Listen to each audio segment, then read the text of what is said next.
सबसे पहले तो आपने हरियाणा में लठ गाड़ दिया, महाराष्ट्र में भगवा लहरा दिया। ये जो विराट विजय शुरू हुई है हरियाणा से, जब 240 सीटें आई भारतीय जनता पार्टी की तो कहा गया कि बीजेपी का सूर्य अस्त हो रहा है। राहुल गांधी कह रहे थे मैं गारंटी देता हूं कि अब की बार पहले हरियाणा हराएंगे, फिर महाराष्ट्र हराएंगे, फिर गुजरात हराएंगे और फिर सरकार बनाएंगे। लेकिन ऐसा क्या हुआ पिछले 3 महीने के अंदर कि स्टोरी टर्न हुई है? देखिए, मैं थोड़ा सा संशोधन करना चाहता हूं आपको धन्यवाद देते हुए। जी, प्रचंड विजय का यह अभियान राजस्थान, मध्य प्रदेश और छत्तीसगढ़ की जीत के साथ प्रारंभ हुआ था। लोकसभा के चुनाव के समय में जब कुछ थोड़ी सी देर के लिए बादल सूरज को ढक गया था या ढकने की कोशिश कर रहा था, शायद उस समय ऐसे लोग जिनको रात्रि का अंधकार पसंद है उनको शायद कहीं खुशी या मतिभ्रम हो रहा था। लेकिन अंधेरा छटा और कमल फिर से खिल पड़ा है, और जब से कमल खिला है तब से वो कई लोग जो है अभी तक वापस अपने होश संभालने के लायक नहीं बचे। अच्छा, एक बात बताइए, ये जीत भारतीय जनता पार्टी की है या फिर जैसा राहुल जी कह रहे हैं, आपके बीजेपी के बहुत प्रिय संजय राउत कह रहे हैं ईवीएम की जीत हो गई है? ये ईवीएम ने कुछ खेल कर दिया, नहीं तो कांग्रेस तो बस जीतने ही वाली थी। देखिए, मुझे लगता है कि हर हार के बाद में ठीक रहा ईवीएम पे फोड़ना, क्योंकि जनता को और मतदाता को तो आप दोष दे नहीं सकते, और जो प्रतिक्रिया नहीं दे सकता, ईवीएम मशीन तो अपना जवाब नहीं दे सकेगी, लेकिन उसके ऊपर ठीकरा फोड़ने का प्रयास करना ये अब नया नहीं रहा है। और पहले ही, चुनाव से पहले ही अपने रैलीज को संबोधित करते हुए माननीय गृह मंत्री जी ने और सभी अन्य नेताओं ने इस बात को पहले से ही प्रिडिक्ट कर दिया था कि जिस दिन परिणाम आएगा उसके दूसरे दिन ईवीएम बदनाम होने वाली है, और वही हुआ। और हास्यास्पद तो यह है जी कि जब एक राज्य में भारतीय जनता पार्टी के विपक्ष में खड़े हुए मोर्चे को विजय प्राप्त हुई है और दूसरे राज्यों में प्रचंड बहुमत के साथ में महायुति की सरकार बनी है, जनता ने आशीर्वाद दिया है, तब हम एक तरफ कह रहे हैं कि ईवीएम ने जो है, ईवीएम में छेड़छाड़ हुई और दूसरी तरफ नहीं हुई। कैसे नया नैरेटिव बना दिया है? अब एक नया नैरेटिव है जो लुटियंस दिल्ली में भी चल रहा है और साउथ बॉम्बे में भी चल रहा है, और विपक्षी खेमा इस नैरेटिव को बहुत आगे बढ़ चढ़ के बता रहा है। वो कह रहा है कि एक राज्य जीतते हैं, दूसरा जितवा देते हैं। हरियाणा जीते, जम्मू कश्मीर जितवा दिया, महाराष्ट्र ये खुद जीत गए और हमको झारखंड जितवा दिया। अब ये नया नैरेटिव तैयार हुआ है, इसका जवाब क्या है? मुझे लगता है कि 75 साल के वयस्क लोकतंत्र में जी, एक ऐसे देश में जो दुनिया का सबसे बड़ा लोकतांत्रिक देश है, एक ऐसे देश में जो लोकतंत्र की जननी है, एक ऐसा देश जिसने लोकतांत्रिक व्यवस्था को लाखों बलिदानों के बाद में स्वीकार किया, प्राप्त किया है। जी, उन बलिदानों के ऊपर और उस वयस्क होते हुए दुनिया के सबसे बड़े लोकतंत्र, जिसके लोकतांत्रिक देश होने के नाते पूरे विश्व भर में जिसके प्रति अगाध श्रद्धा है, इस तरह की अपनी हार की खिसियाट को व्यवस्था पर डाल करके वो देश को बदनाम करने और देश के लोकतंत्र को बदनाम करने वाले लोग कभी देश के हितैषी नहीं हो सकते। लेकिन क्या आपको लगता है जो एक संशय है ईवीएम को लेकर, उस पे, क्योंकि अब तो कांग्रेस एक बहुत बड़ा आंदोलन चलाने की बात कर रही है, कह रही है कि जैसे भारत जोड़ो यात्रा निकली थी देश में मोहब्बत की दुकान खोलने के लिए, वैसे ही अब मतपेटी का दौर वापस लेके आना चाहते हैं, बैलेट को वापस लेके आना चाहते हैं। उसके लिए राहुल गांधी मैदान में निकलेंगे तो मजबूरन सरकार को झुकना पड़ेगा और ये कराना पड़ेगा। देखिए, देश किसी भी ऐसा विषय जिस पर भारत गर्व कर सके और हम भारत के 140 करोड़ लोग गर्व कर सके, मैं बहुत सारे एग्जाम्पल्स दे सकता हूं। जी, कोविड का टीका बनाने से लेकर के हमारी एयर स्ट्राइक और सर्जिकल स्ट्राइक, जो एक सटीक जवाब आतंकवाद के विरुद्ध देश की सेनाओं ने और देश की सरकार ने पूरे विश्व भर के लोगों को दिया था कि भारत और भारत के विरुद्ध चलने वाली हर गतिविधि, चाहे वो देश की धरती से हो रही है या दुनिया की किसी और धरती से, भारत अब उसे स्वीकार नहीं करेगा। उससे लेकर के जितने भी ऐसे विषय पिछले वर्षों में हुए, नई संसद बनने तक, हर उस विषय पर इस तरह की टिप्पणियां करके, संदेह पैदा करके भारत के लोगों को गर्व करने वाले उस विषय से दूर करना और पूरे दुनिया के मन में भारत के प्रति एक संदेह उत्पन्न करने का षड्यंत्र जी कुछ लोगों ने हमेशा के लिए अंगीकार कर लिया है। भारत की इस लोकतांत्रिक व्यवस्था जिसकी चर्चा आज पूरे विश्व भर में है, दुनिया के बड़े तकनीकी के क्षेत्र के पुरोधा जिसकी चर्चा करते हैं, एलन मस्क जैसे लोग जिसकी बात करते हैं कि अमेरिका में वोट गिने जा रहे हैं और भारत में कुछ घंटों में इतने अरब वोट गिनकर, करोड़ वोट गिन करके, 80 करोड़ वोट गिन करके फैसला हो जाता है।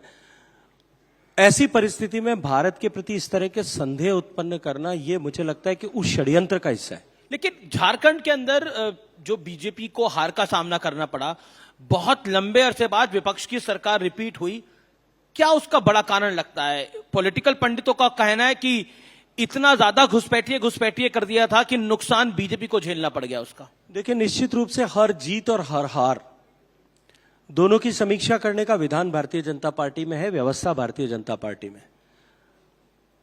केवल राज्य के दृष्टिकोण से नहीं, हर विधानसभा के दृष्टिकोण से एक गहन चर्चा मंथन हो कि क्यों या करके यहां इतनी अनुकूलताओं के होते हुए भी इस तरह के परिणाम आए। पर आपको लगता है झारखंड में हिंदू मुसलमान जो हुआ चुनाव, उसका नुकसान हो गया घुसपैठिया वर्सेस?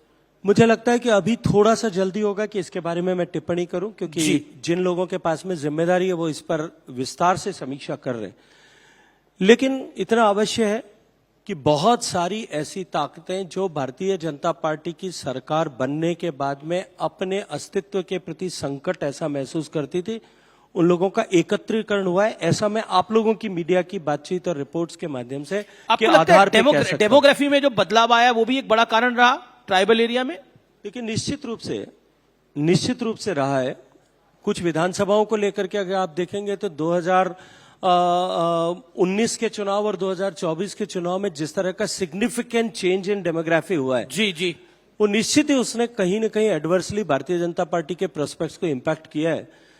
और मैं ये मानता हूं कि अभी पूरी चिंतन विचार सब कुछ होने के बाद में जनता का फैसला है। देश जो है, प्रदेश की जनता ने जो मैंडेट दिया है उसको शिरोधार्य करते हुए आने वाले समय में हम किस तरह से बेहतर वहां कर सकें, प्रभावी विपक्ष की भूमिका निभाते हुए हम किस तरह से छत्तीसगढ़ को भी सबका साथ, सबका विकास, सबका विश्वास, सबका प्रयास इस मंत्र के साथ में जोड़े रखते हुए झारखंड को भी उसके साथ में जोड़े रखते हुए काम करें, इसके ऊपर हम सब मिलकर के काम करें। मेरा अगला प्रश्न आपसे ये है कि जिस तरह से बांग्लादेश में हिंदुओं को टारगेट किया जा रहा है और हिंदू धर्म गुरुओं को वहां पर अरेस्ट किया गया है, बतौर केंद्रीय मंत्री आपकी प्रतिक्रिया क्या है? हालांकि भारत सरकार ने अपनी शिकायत दर्ज कराई है, लेकिन उसका असर कुछ बांग्लादेश पे नहीं हुआ है। देखिए, निश्चित रूप से दुर्भाग्यपूर्ण है। एक ऐसा देश जिसका अस्तित्व भारत की सेना के शौर्य और साहस के कारण से हुआ है, पर क्यों हो रहा है ये? और एक ऐसा देश जो गति के साथ में प्रगति कर रहा था विश्व के पटल पे, वो एकाएक इस तरह के परिस्थितियों के साथ में जकड़ा गया और उनके कारण से वहां के हिंदू समाज पर, वहां की माइनॉरिटी पर जिस तरह से अत्याचार हो रहा है, उनके साथ में जिस तरह का व्यवहार हो रहा है, ये दुर्भाग्यपूर्ण है। सरकार में बैठे हुए सभी लोग जो जिम्मेदार हैं, जिनके पास में इस तरह की इस विषय की रिस्पॉन्सिबिलिटी है, वो गहन दृष्टि उसके ऊपर बनाए रखें। भारत सरकार ने यथोचित व्यवस्था के तहत अपनी प्रतिक्रिया भी दी है, लेकिन यह तय है, मैंने तो व्यक्तिगत रूप से यदि मैं बात करूं तो मैंने लोकसभा में एक सांसद के नाते बोलते हुए पहले भी कहा था कि भारत के मूल के धर्म का कोई भी व्यक्ति, चाहे वो हिंदू है, चाहे वो जैन है, चाहे वो जो है बौद्ध है, चाहे वो सिख है, यदि राजनीतिक संरक्षण के आधार पर उसका उत्पीड़न वहां हो रहा है जी, तो भारत की भूमि उसकी नैसर्गिक मातृभूमि है, हमें बाहें पसार करके उनका स्वागत करना चाहिए। ऐसा मैंने लोकसभा में 2015 में जब पीआईओ ओसीआई का बिल डिस्कस हो रहा था तब कहा था। और मुझे क्योंकि बहुत लंबे समय तक पाक विस्थापित हिंदुओं के बीच में काम करने का अवसर मिला है जोधपुर में, मैं उनका दर्द जानता हूं। जोधपुर में, राजस्थान में मैंने उनका दर्द देखा है। इसलिए ऐसे लोगों को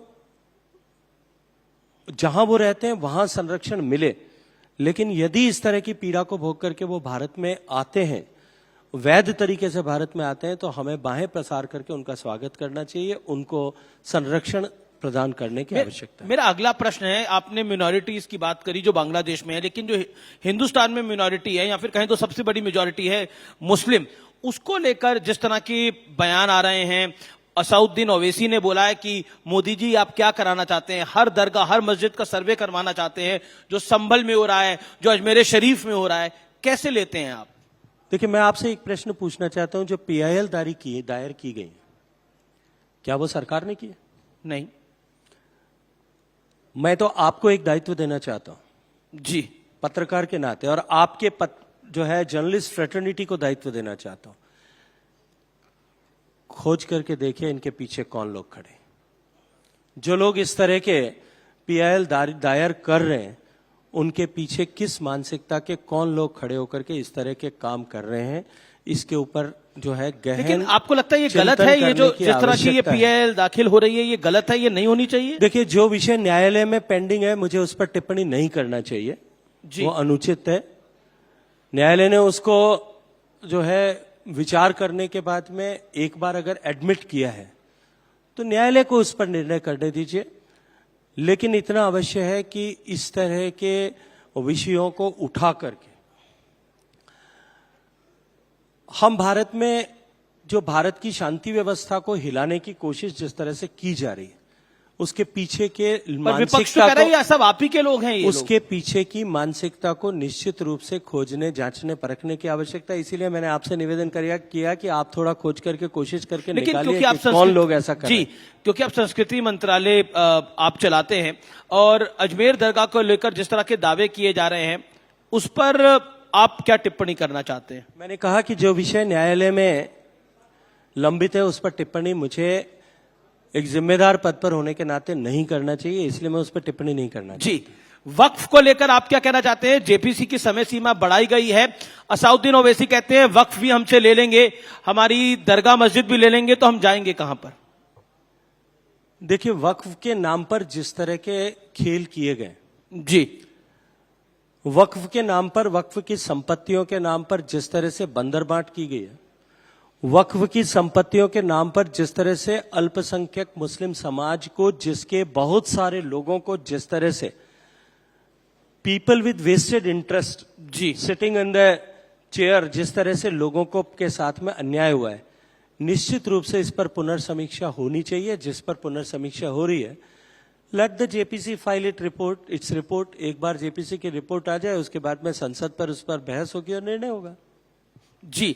मेरा अगला प्रश्न है, क्या आपको लगता है कि राजस्थान में भी बाई इलेक्शन था इस बारी, क्योंकि आपका गृह प्रदेश है, आप जोधपुर से मेंबर ऑफ पार्लियामेंट है, आपकी राजनीति राजस्थान से है, बाई इलेक्शन था, बीजेपी की वहां पर एक बड़ी जीत हुई है और कांग्रेस का उतना बेहतर प्रदर्शन नहीं रहा है, इसके पीछे आपको कारण क्या दिखाई देता है? Point number 1। और क्या राजस्थान भाजपा में सब कुछ ठीक ठाक चल रहा है? देखिए, राजस्थान में 7 सीटों पर उपचुनाव था। बिल्कुल। उपचुनाव के पहले की परिस्थिति में 1 सीट भारतीय जनता पार्टी की थी, 4 कांग्रेस की थी और 2 स्थानीय पार्टियों की थी, एक RLP और दूसरा ट्राइबल पार्टी की, भारतीय आदिवासी पार्टी की। 7 सीटों में से जो 1 सीट थी, मैंने चुनाव से पहले भी, चुनाव के समय में भी कहा था कि हम एक से अनेक होने वाले। प्रदेश की जनता ने पिछले 1 साल के कालखंड में जिस तरह से डबल इंजन की सरकार ने काम किया है, जिस तरह से धरातल पर हमने जो वादे किए थे चुनाव से पहले, उन वादों को हमने धरातल पर उतारने का काम किया। जनता को जिस तरह की अपेक्षाएं थी, उन अपेक्षाओं पर हम खरे उतरे, उसका आशीर्वाद हमें मिला है कि हम 1 से 5 पर पहुंचे। बाकी बची हुई 2 विधानसभाओं में भी हमारा प्रदर्शन बहुत बेहतर हुआ। एक में हम थोड़े से कुछ 100 मतों के अंतर से हारे और दूसरे में भारतीय आदिवासी कांग्रेस ने ऑफिशियली जवाब दिया ये प्रशासन की जीत है।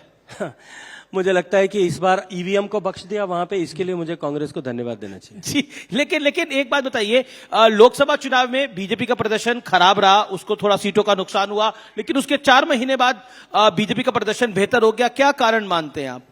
देखिए, वो तो मोदी जी के चेहरे पर लोकसभा के चुनाव के समय में जिस तरह से झूठ को खड़ा किया गया था, जी, झूठा नैरेटिव संविधान को लेकर के बनाया गया था और कुछ और झूठे नैरेटिव जो गढ़े गए थे, लेकिन मैं एक बात बहुत जिम्मेदारी से अपने अनुभव के आधार पर कह सकता हूं, झूठ को आप एक बार पैदा कर सकते हैं, खड़ा भी कर सकते हैं, लेकिन उसे दौड़ा नहीं सकते। वो झूठ जो था वो धराशायी हो गया, और धराशायी होने का परिणाम आपको राजस्थान में भी दिख रहा है, हरियाणा में भी दिखा, मध्य प्रदेश में भी दिखा, आने वाले चुनाव में आगे भी दिखा, महाराष्ट्र में भी दिखा और आने वाले चुनाव में भी बड़ी दिखेगा। बात आप कह रहे हैं, दिल्ली का चुनाव अभी होने वाला है, क्या आपको लगता है कि ये कोर्स करेक्शन है? वोटर्स ने जिन्होंने उस समय या तो वोट नहीं डाला या वोट नहीं डाला, वोट डालने के लिए नहीं पहुंचे, उनको लगा कि वोट डालना चाहिए इस बारी। देखिए, मैं आपको या पूरे गलत विश्वास जगह और या फिर जिम्मेदारी के विपक्ष साथ को डाल में दिया। कह और रहा हूं।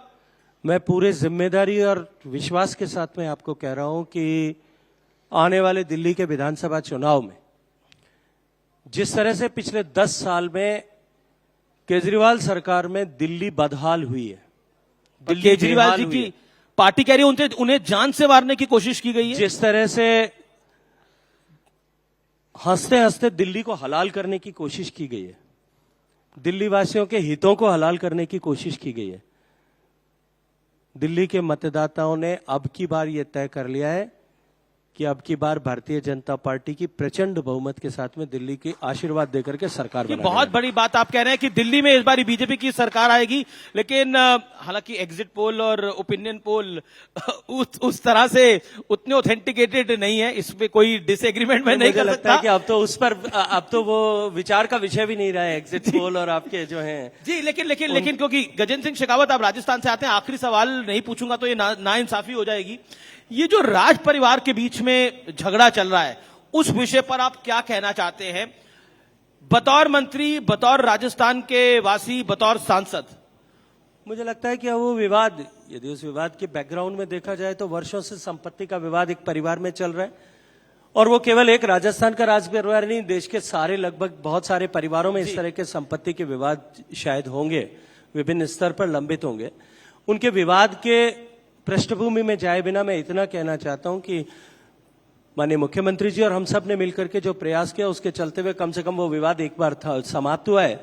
शेष संपत्ति का विवाद है, वो न्यायालय को निर्णय करना है, वो हमारा काम नहीं है, न हमारा उससे कोई लेना देना है। लेकिन कुल मिलाकर के उदयपुर जैसे प्रदेश में, शहर में, राजस्थान जैसे प्रदेश में इस क्रिटिकल टाइम पे जब टूरिज्म के सीजन का जो है आगाज हुआ है और अगले 4 महीने राजस्थान के लिए सबसे इंपॉर्टेंट रहने वाले हैं, उस समय में राजस्थान के किसी भी स्थान पर इस तरह के का टर्बुलेंस नहीं हो, इस तरह की सिचुएशन नहीं बने, इसके लिए हम सब लोग जागरूक रह करके काम कर रहे हैं ताकि राजस्थान के टूरिज्म के प्रोस्पेक्ट्स और जब राजस्थान में राइजिंग राजस्थान होने वाला है, आपने समझाया दोनों को? उस पर हम लोगों को निश्चित ही, मुझे दोनों, क्योंकि दोनों ही भाई एक ही परिवार के सदस्य हैं, दोनों से मेरा व्यक्तिगत संबंध है, दोनों से मेरा पारिवारिक संबंध है, मैंने दोनों को चर्चा की और दोनों से कहा, आग्रह करके कहा कि ये जो है इस वाद के माध्यम से, इस विषय के माध्यम से हमारा विवाद जो है संपत्ति का वो सेटल नहीं होने वाला है। ये एक परंपरा का, व्यवस्था का विषय है, इसको समाप्त करना चाहिए। और दोनों ने मेरी बात का सम्मान किया, मैं हृदयपूर्वक दोनों का इसके लिए आभार ज्ञापित करता हूं।